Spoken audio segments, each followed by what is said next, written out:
범인 잡히고 나서 첫 인터뷰라고 하던데 감정이 좀 미묘하다 그럴까? 그렇게 잡고 싶었던 범인이 잡혔구나. 치조받았던 그분들이 조금 한을 좀 풀었으면 좋겠고요. 이 사람은 진짜 처벌해야 돼. 이런 범죄는 반드시 단죄돼야 돼. 이러면은 소급을 하는 경우도 있거든요. 안녕하세요. 의사소통TV 대망의 2화를 시작하겠습니다. 와. 오늘은 사람이 아닌 환자가 온 것 같아요. 오늘의 환자는 사회악, 흉악범죄 공소시효에 대해서 다뤄보고자 합니다. 요즘에 사회적 이슈가 되고 있는 게 흉악범죄에 대해서 공소시효를 폐지해야 하는가라는 논란이 있는데요. 2015년도에 살인죄에 대해서는 공소시효를 실제로 폐지를 했고 강도는 10년, 강간 10년, 절도 7년, 폭행 5년 이런 식으로 아직 남아있는 상태인데요. 특이사항은 태완이법이라고 불리우는 법이 통과돼서 2015년에 살인죄 공소시효는 폐지되었는데 이게 소급 적용이 되지는 않아요. 그래서 2015년 전에 있었던 사건에 대해서는 공소시효가 만료돼도 처벌할 수 없다는 문제점이 있었고 최근에 그래서 화성 연쇄살인 사건의 범인이 드디어 밝혀졌지만 공소시효가 이미 끝났기 때문에 처벌할 수 없다는 문제점이 남아 있습니다. 그러니까 지금 오늘의 환자는 공소시효인데 네. 그러면 여기 오신 자문위원들은 누구시죠? 이제 선생님 좀 하세요. 네. 오늘의 전문가들은 바로 이 사건과 관련된 영화 다 아시겠죠? 살인의 추억. 네, 살인의 추억 팀을 오늘 여기 모셨습니다. 자, 먼저 영화 살인의 추억을 제작하신 차승재 사이더스 대표님. 사이더스 전 대표입니다. 아, 전 대표신가요? 편집. 지금 대표 아니신가요? 그럼요. 아닙니다. 지금은 교수님. 아, 죄송합니다. 예. 차승재 교수님 모셨습니다. 반갑습니다. 네. 네. 그리고 또 살인의 추억의 명배우 박노식님을 모셨습니다. 반갑습니다. 자, 다음으로 공소시효 그리고 강력범죄에 대해서 아주 강단 있는 법안을 준비하고 계시는 민주당의 박주민 의원님 모셨습니다. 반갑습니다. 네. 특별하게 어려운 건 아니고 아이를 제가 오늘 봐야 되는 날이에요. 지금 제짝꿍은 육아휴직 중이라서 제짝꿍이 주로 보긴 보는데 그래도 제가 하루 정도는 외출을 하게 해줘야 되게 약속을 했어요. 그게 일요일인데 그래서 이제 오늘 오전에 이제 지역 행사 짧게 돌고 이후 행사가 없다고 속이고 그 사이에 저희 어머니 모셔서 어머니 집에 계세요 이러고 제가 여기 온 대국민 건데 사귀고. 제 짝꿍이 지금 이제 집에 왔다가 상황을 파악한 거죠. 지금도 계속 제 짝꿍한테 문자 와가지고 언제 오냐 이 미친 거. 뭐 하는 거냐. 아 그러면 박주민 의원님 정말 힘들게 모셨는데 이번 컷에 보육 문제까지 한 번에 끊고 가죠. 한 말씀 해주세요. 진짜 아이를 키우는 게 너무 어렵고요.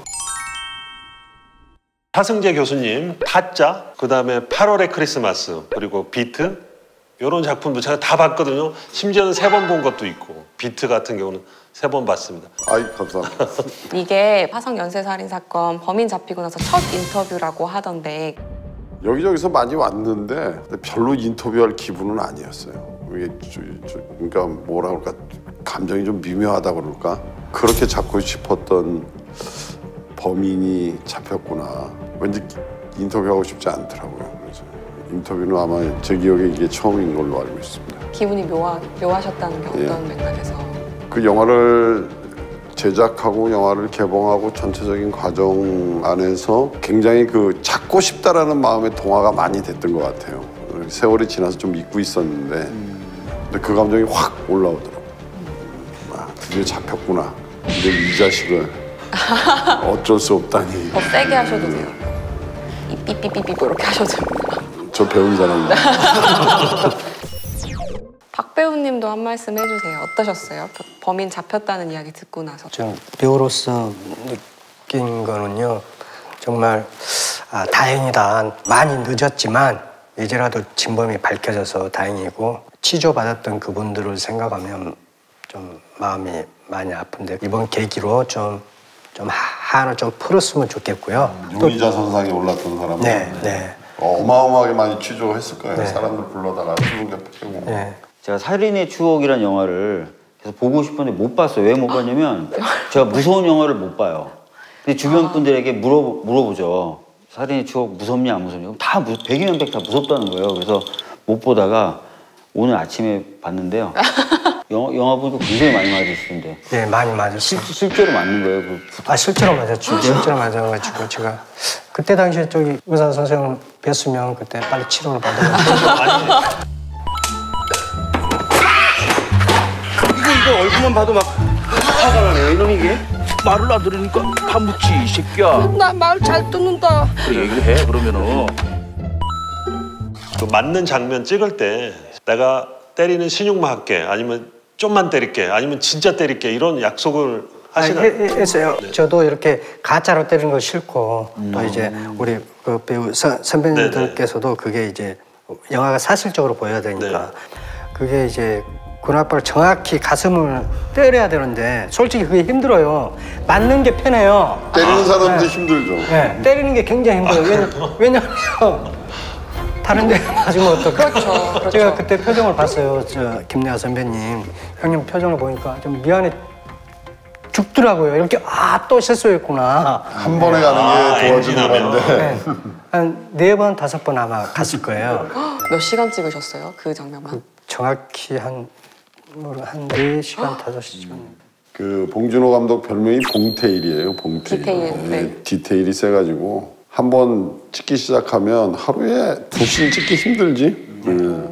배우님 맞으실 때 보니까 처음에 발로 가슴을 팍 차고 그다음에 쓰러지시잖아요. 그 다음부터는 팔만 보이거든요. 근데 그런 상태에서도 그러면 굳이 직접 그거는 안 때릴 필요 때리죠. 없죠. 네, 그건 안 때리죠. 그건 안 때려요. 그나마 인간적이네요. 그나마. 박노식이 그나마 여기 다행이다. 못 있죠.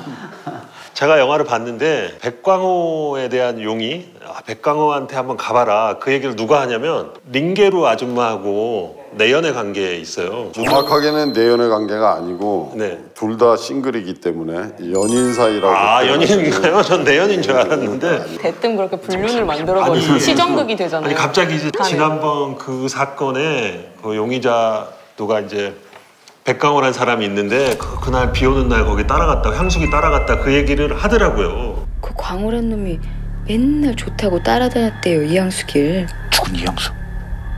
그래. 그리고 더 중요한 건 이양수에 살해되던 그날 밤 광호가 이양수 뒤를 졸졸 따라다니는 거 봤대요. 아 진짜 맞대?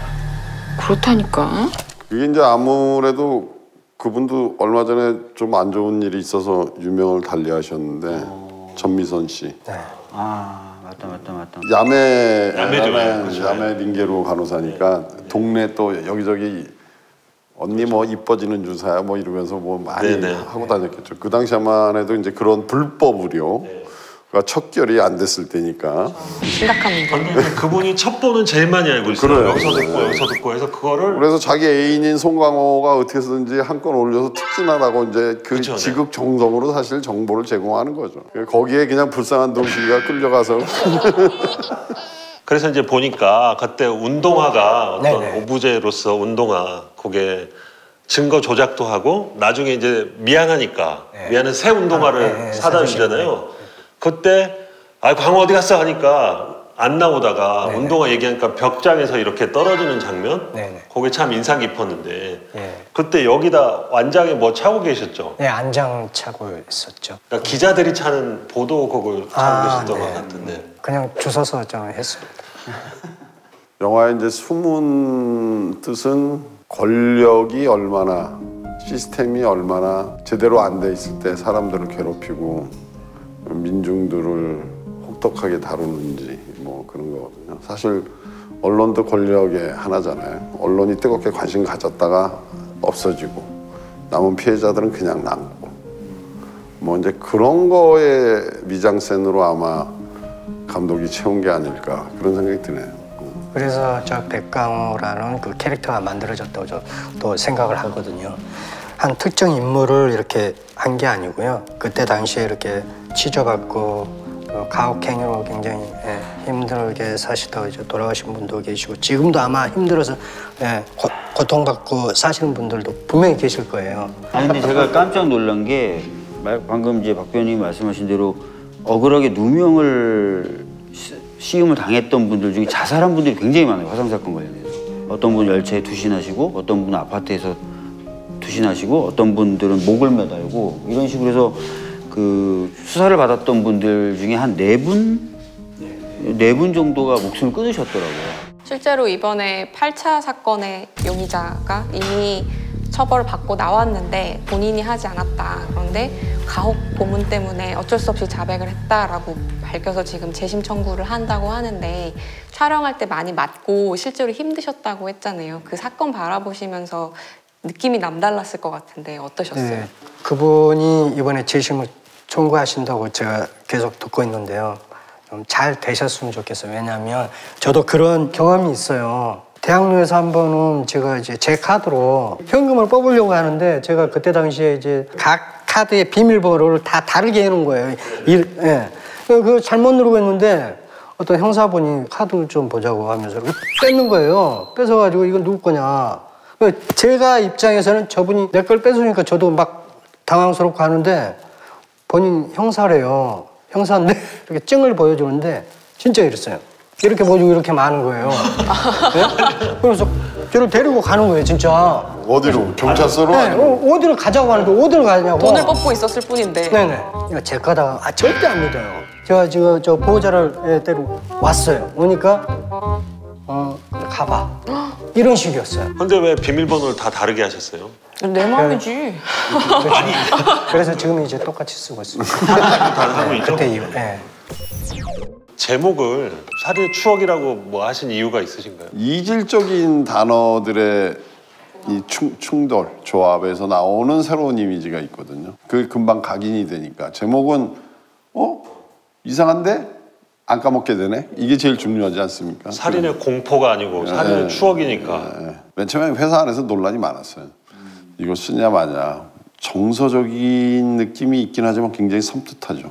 살인의 추억이라는 게. 어떻게 보면 이춘재하고 좀 어울리는 그렇죠. 제목인 그렇죠. 것 같아요. 곱상하게 생겼는데 알고 범죄자의 보면 입장. 연쇄살인마. 나쁜 새끼입니다. 지금이라도 밝혀져서 참 다행이죠. 저희가 실제 범행 장소는 화성시인데 화성 근처에도 못 갔어요. 어디서 촬영하셨어요? 어디서 하신 거예요? 전국 8도에서 다 했습니다. 왜 못 갔냐면 영화 한다는 게 알려지자마자 화성시에서 영화화 저지 대책위원회 같은 시민단체가 만들어졌고 화성시 공보실에서도 정식으로 항의 전화가 왔어요. 아, 시청에서요? 네, 알려지면 화성의 이미지가 더 나빠진다. 빠진다. 그 결과 어떤 일이 일어났냐면 살인의 추억으로 불쌍하지만 뜬 수도 없이 많이 맞았지. 유태오도. 그 유태오를 그 무덤에서 발견해서 송강호, 김상경, 김래아가 쫓아서 이렇게 골목길로 해갖고 채석장까지 내려가는 뭐 이제 그런 씬이 있는데 그 골목길이 3도에서 찍은 거예요. 3도. 그러니까 이쪽 골목은 충청북도, 이쪽 골목은 뭐 전라북도, 이쪽 골목은 뭐 경상북도 이런 식으로. 대박. 제작자로서 작작 좀 해라 이런 생각 안 드셨어요? 돈이 너무 많이 드는데. 제작비 많이 나왔죠. 근데 거기서 생긴 게 봉태일이에요. 100회 넘게 찍었던 기억이 있어요. 요번에 기생충 98회가 찍었다고 그러거든요. 전국 8도를 다 돌아다니면서 찍었어요. 정작 못 간 데는 화성시만 못 간 거예요. 아까 너무 잡고 싶었다라고 하셨잖아요. 혹시 이 영화를 제작하는데 그런 마음이 작용했나요? 봉준호 감독이 이 대본을 갖다 주더라고요. 이 원래 제목은 날 보러 와요입니다. 연극이었죠 원래. 네, 그게 범인이 자기를 보러 오라는 거예요. 날 보러 와요. 사실 제목도 좀 섬찟한데 김광림 선배가 이제 그걸 쓰고 뭐 대학로에서 꽤 유명했던 연극인데 대본 보고 연극 봤습니다. 아 너무 좋더라고요. 그 이후에 이제 제작을 하면서 원칙을 몇 개 정했는데 준호는 너 이거 왜 하고 싶냐? 봉준호 감독 그렇게 물어봤더니 그때만 해도 다 잊혀진 사건이에요. 그때는 화성 연쇄살인 사건을 사람들이 거의 기억을 못 그랬죠. 네. 그 80년대 경찰력, 수도권 주변의 경찰력 맨날 데모하는데 올라가고 네. 뭐 군사 독재 정권 지키려고 경찰력들이 올라오고 치안 공백 상태인 여기서 희생된 많은 사람들의 이야기 그리고 잡히지 않은 범인에 대한 어떤 꼭 잡고 싶은 욕망 이런 거를 소환을 해봅시다라는 게 첫 번째 이야기였고, 두 번째는 어떻게 찍더라도 이게 누군지를 모르게 찍읍시다. 백광호는 여러 사람의 캐릭터가 뭉쳐져 있어요. 가혹 수사를 받았던 모든 사람. 네, 모든 사람 중에 특징적인 몇 명을 섞어서 이렇게 믹스를 해놓은 상태예요. 송강호라는 형사도 만났던 많은 형사 중에 일부를 다 뜯어서 만든 인물이고, 김상경도 마찬가지고. 아, 형사들을 다 만나셨단 말씀이시네요. 그럼요. 취재를 그 제작진이 한 1년 넘게 했습니다. 그래서 사실은 어떻게 보면 좀 이 사건하고 그 영화하고 굉장히 유사한 점이 많다. 우연의 일치가 많다는데 우연의 일치가 아니라 필연적 일치예요. 왜냐하면 자료 축적을 그만큼 많이 해서 그걸 반영을 해서 영화를 찍었기 때문에. 그래서 지금 언론이나 그 인터넷상에서 화제가 되는 것이 그 범인 이춘재 사진하고 그 영화에 나온 박해일 씨 얼굴하고 갸름하고 손이 예쁘고. 네, 손 보고 그런 것들이 그때 실제 자료가 다 있었습니다. 그거는 이제 그 유일하게 살은 그 피해자 한 분이 있는데, 그 사람이 손이 아주 하얗고 얼굴이 갸름하고 좀 섬약하게 생겼다, 뭐 이런 표현이 있고. 딴 건 모르겠는데 그거 하나 확실하게 기억나요. 손이 정말 부드러웠어요.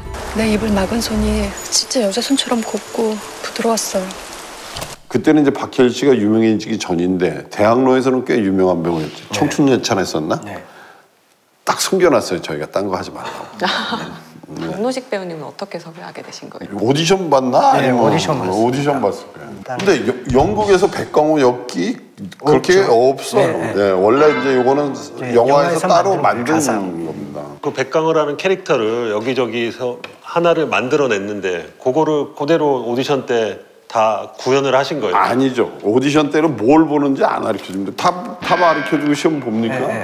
그때 뭘 숙제를 저 항상 오디션 궁금하던데 뭘 시키는가? 동네 바보인데 이러이러한 게 있어. 이러이러한 걸 한번 표현 한번 해보세요 하더라고요. 그래서 표현을 했는데 제가 생각해도 그 표현이 맞았어요. 네.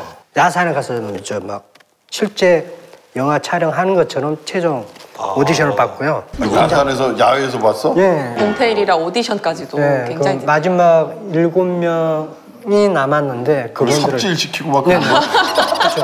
이제 한 번은 이제 이런 상황이니까 삽질을 하면서 형사가 이렇게 다그칠 거다. 한번 표현을 해보라고 그래서 저는 도망갔어요 그냥. 왜냐면 묻는다고 하니까. 그렇죠. 네. 아이고 이게 자빠져요 정말. 나 여기 어딘 줄 알아? 너 파묻으러 왔어 이 새끼야. 어? 이번에 근데 제가 뭐 영화 하나 찍었습니다. 아 그래요? 독립영화 지금 촬영 중이에요. 네, 주연으로 축하드립니다. 개봉을 11월 21일 날 합니다. 여기 CGV에서요. 접전입니다. 접전. 접전. 네. 갑의 전쟁. 네. B급 영화고요. 아주 재밌습니다.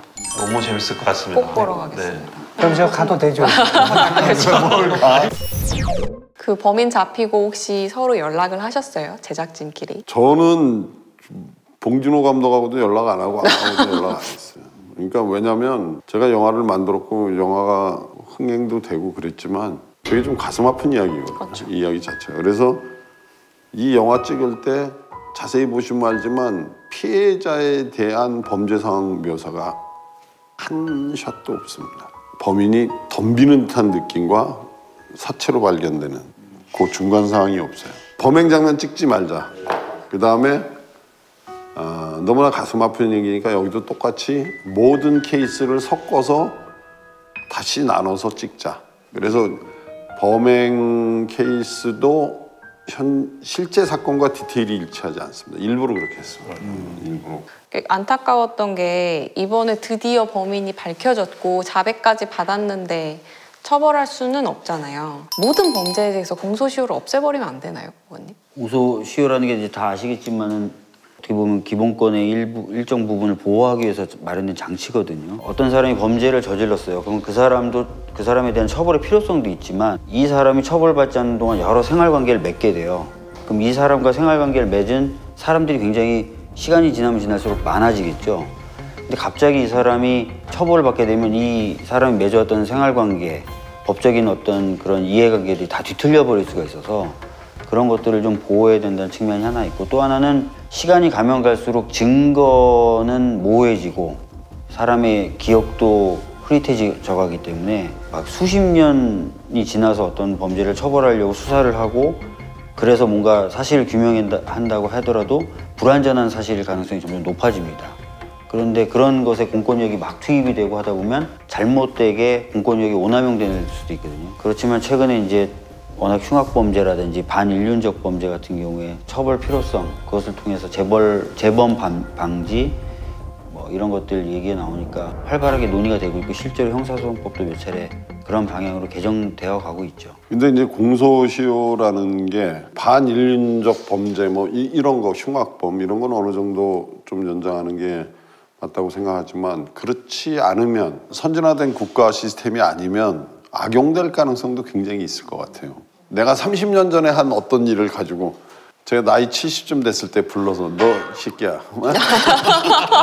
그때 너 나한테 뭐라고 그랬지? 너 모욕죄야 뭐 이럴 수도 있고, 우리가 과연 공소시효를 마냥 연장할 만큼 우리의 수사나 기소권이나 이런 것들이 제대로 돼 있냐, 오히려 공소시효를 연장해서 선량한 시민들이 피해를 볼 거다 라는 부분도 간과하면 안 된다라는 생각이 있습니다. 그래서 이번에 화성 연쇄살인 사건에 대해서만 소급 적용하는 특별법 개정안도 나왔는데, 혹시 이거에 대해서는 의원님 어떻게 생각하세요? 그러니까 이 주제는 사실 두 가지예요. 공소시효를 폐지하거나 연장하는 문제가 하나 있고요. 폐지하거나 연장한다고 해서 과거의 범죄에 적용시킬 수 있느냐, 이 두 가지 논점인데요. 폐지나 연장은 이제 계속해서 아까 말씀드렸던 대로 뭐 2007년, 2013년 이렇게 법 개정되면서 하나씩 늘어왔고, 그것들이 근데 소급이 안 되는 거죠. 왜 소급이 안 되냐면 이제 이것도 이제 비슷한 논리예요, 공소시효하고. 법적인 안정성. 그러니까 예를 들어서 어떤 마약 범죄를 예를 든다고 하면은, 제가 지금 어떤 작물을 키워요. 먹어보니까 기분이 좋아. 근데 이거는 처벌이 안 돼요. 예를 드는 거예요. 네. 예를 들면 네, 처벌이 안 돼요. 그래서 팔았어요, 열심히. 사람들도 반응도 폭발적이었어요. 근데 3년쯤 지난 다음에 그게 마약류로 지정이 되는 거예요. 매년 한 번씩 마약류 지정할 때 3년쯤 지나다가 마약류 지정이 된 거예요. 근데 제가 실컷 팔 때는 마약류가 아니었잖아요. 근데 3년 후에 마약류가 지정되면서 3년 전에 제 행위를 처벌한다. 이러면, 이런 일이 벌어진다면 앞으로 저는 뭔가 발명한다든지 새로운 어떤 뭔가를 만들어낸다든지 하는 걸 못하잖아요. 겁이 나니까. 그래서 이제 소급을 못하도록 만든 건데, 예외적으로 공적인 이익이 굉장히 큰 경우에 이 사람은 진짜 처벌해야 돼, 이런 범죄는 반드시 단죄돼야 돼, 이러면은 소급을 하는 경우도 있거든요. 이제 지금 말씀하셨던 것처럼 화성 같은 경우에 좀 딱 특별한 케이스를 찍어서 소급을 좀 시켜보자라고 지금 논의를 하시는 건데, 요거는 굉장히 범위가 작죠. 작으니까 이제 소급을 시킨다 하더라도 발생할 수 있는 폐해는 적은 반면에 사회적인 어떤 공분이나 이런 걸 봤을 때 공익은 어느 정도 있다고 봐요. 그래서 좀 검토를 해봐야 됩니다. 사실 저도 이 법은 제대로 검토를 못한 상태에서 지금 단적으로 말씀드리지 못하겠지만 다른 사례에 비해서는 조금 소급의 가능성이 있다 정도로만 지금 오늘 말씀드립니다. 네, 하여튼 저희 방송은 여기가 명색이 병원이라 이게 진단이 나야 끝나거든요. 이 진단을 내도록 하겠습니다. 근데 오늘 진단하고 처방 내리기가 진짜 까다롭네요. 네, 오늘의 환자는 참고로 흉악범죄 공소시효였는데, 폐지해야 되나요? 저는 폐지하고 싶은데. 저도. 네. 폐지. 교수님. 저도 신중하게 접근. 신중하게 접근. 네. 그러니까 그만큼 저희 사회가 좀 성숙하면 네. 폐지해도 되는데, 과연 대한민국 오늘 이 시점에 우리가 공소시효 폐지해서 그걸 악용할 무리들이 없을까 하는 의문이 있는 거죠. 그럼 오늘은 이 정도로 마무리. 네, 그러면 일단 다음번 외래에 또 오게끔 네. 이번은 당장 안 시키고 계속 이야기를 해보는 것으로. 하겠습니다. 네. 오늘 나와주셔서 감사합니다. 네, 감사합니다. 네.